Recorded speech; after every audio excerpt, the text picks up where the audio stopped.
जाट आरक्षण संघर्ष समिति का प्रोग्राम था। अखिल भारतीय जाट आरक्षण संघर्ष समिति, मैं प्रदेश अध्यक्ष रवि पवार।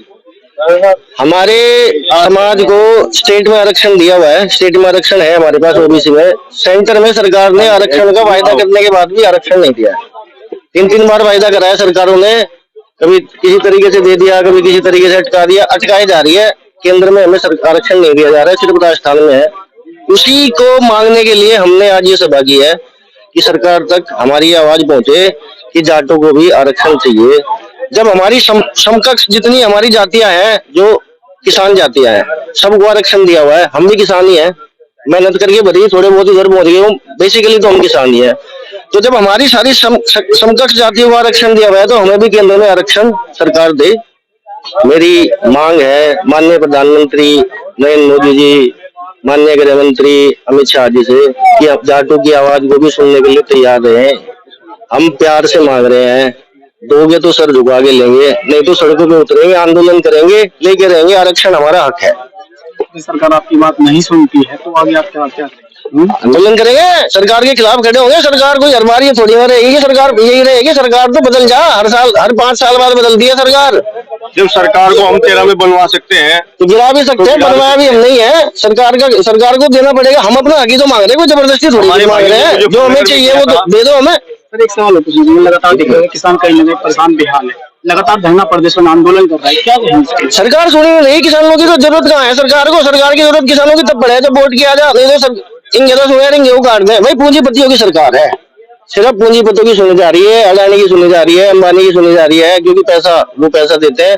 गरीब किसान पैसा कहाँ से देगा? गरीब किसान तो उम्मीद रखेगा ना सरकार से कि वहां से जो पैसा आप लेके आ रहे हो किसानों को उससे सहायता दे। ये उल्टे किसानों को खींचते जा रहे हैं, सब्सिडियां खत्म करते जा रहे हैं, गन्ने के रेट नहीं बढ़ा रहे हैं। किसानों को तो परेशान कर रखा है सरकारों ने। गन्ने का रेट की बात करो तो गन्ने का रेट तय भी नहीं हुआ है। अब कहीं नहीं हुआ, कहीं भी। यूपी में भी कहाँ तय हुआ है? उत्तराखंड के यूपी में भी तय नहीं करा। कान दबाए रखे कि भाई देंगे देंगे, कायदे में है। देखो कोई भी दुकान है, आप किसी भी दुकान पे चले जाओ, हर चीज पे। जाट आरक्षण संघर्ष समिति का ये जाट सम्मेलन है, जिसकी अध्यक्षता हमारे बहुत ही आदरणीय राजा शरद प्रताप जी ने की। और आपने यह देखा होगा, हर वक्ता ने अपनी बात को ठोक के ये कहा है कि जाट समाज को आरक्षण चाहिए। ये खैरात नहीं है। संविधान के आर्टिकल 15(4) और 16(4) के अंदर हमें आरक्षण चाहिए। और विशेषकर मैं ये बात बताऊंगा, जब बीपी मंडल कमीशन बना आर्टिकल 340 के तहत बैकवर्ड क्लास के लिए 1979 में, उनकी रिकमेंडेशन आई। हम किसी जाति या धर्म के खिलाफ नहीं हैं, परंतु जो कृषि पर आधारित जातियां थी, जब उनको मिल सकता है तो हमारे को क्यों नहीं? हमारे बच्चे भी सरकारी स्कूलों में ग्रामीण अंचल में रहते हैं, खेती पर निर्भर हैं, तो हमारे को भी आरक्षण चाहिए। और आज सरकार जो है बार बार ये वादा करके मुकर रही है।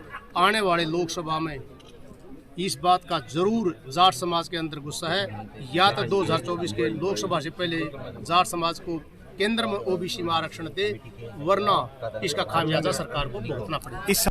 हम सरकार को एक ज्ञापन भी देंगे, और यदि सुनवाई नहीं हुई तो कोई सभी स्टेट्स की मीटिंग करके, क्योंकि ये केंद्र में मसला 8 स्टेट का है, एक स्टेट का नहीं। केवल और केवल 1998 से राजस्थान में केंद्र में ओबीसी का आरक्षण है, उसमें भी भरतपुर और धौलपुर जिलों को छोड़ दिया गया है। भरतपुर और धौलपुर के लिए भी चाहिए, और बाकी 8 स्टेट का, जैसे उत्तराखंड में प्रदेश में है, यूपी में प्रदेश में है, हिमाचल के अंदर प्रदेश में है, मध्य प्रदेश में स्टेट में है, बिहार में स्टेट में है, दिल्ली में स्टेट में, हरियाणा में तो स्टेट का भी खारिज कर दिया, जबकि हमारे बच्चों ने वसादत भी दे दी।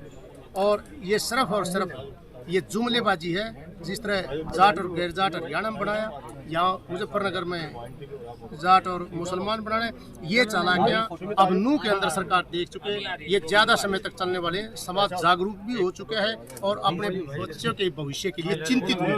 मौजूदा सरकार के बारे में आप यही कह रहे हैं, देना सरकार ने है, ये राजनीतिक विषय है। केंद्र सरकार से डिमांड है हमारी, क्योंकि उत्तराखंड की जो सरकार है, उत्तराखंड के लोगों को जाट समाज को केंद्र में ओबीसी में आरक्षण चाहिए। हमारे बच्चों को जो केंद्र की नौकरी है, केंद्र के जो दाखिले हैं, बड़ी बड़ी संस्थान IIT है, IIM है, इन दाखिलों में हमारे बच्चों को भी बैकवर्ड क्लास अगर नहीं, वो तो हर आदमी का राइट है। आप हमारे को जोर दे के ये करो, वो तो हर आदमी का राइट है। यदि हमारी बात सरकार नहीं सुनेगी तो स्वाभाविक है कि हम सरकार के खिलाफ जाएंगे। परंतु उससे पहले ये भी है, हम जिस उत्तराखंड में मीटिंग की है, ऐसे ऐसे दूसरे स्टेट मीटिंग करके लोकसभा चुनाव से पहले हो सकता है किसी बड़े आंदोलन की रणनीति बना करके इसको सुचारू रूप से आगे यहाँ पे जन्म दी थी और जाट महासम्मेलन में भी आप पहुँचे हैं, क्या कहेंगे? ये मेरे लिए बहुत स्पेशल मोमेंट है कि मैं पहली बार राजा महेंद्र प्रताप सिंह इंटर कॉलेज में पहुंचा हूं। जैसे मैंने आपको बताया था, बचपन से मैं यहाँ पे क्रॉस कर रहा हूं, लेकिन पहली बार उपस्थित हुआ हूं, तो ये मेरे लिए बहुत अच्छा दिन है। सर, जाट महासभा में आप पहुँचे, मैं तो यही कहूँगा कि सरकार को सोचना चाहिए कि हमारे समाज को ज़रूर सहयोग करना चाहिए, और क्योंकि हमारा कृषि से रिलेटेड मतलब जो है समाज, तो उसको सपोर्ट करना चाहिए। और मैंने जैसे कहा है कि हमें तो एक स्पेशल स्टेटस देना चाहिए और अगले 50 साल तक देना चाहिए, ताकि हमारे परिवार और हमारे बच्चे आगे बढ़ सकें और अनेक फील्ड्स में पहुंच पाएँ।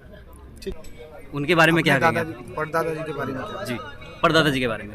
ये कॉलेज राजा महेंद्र प्रताप सिंह के नाम से है।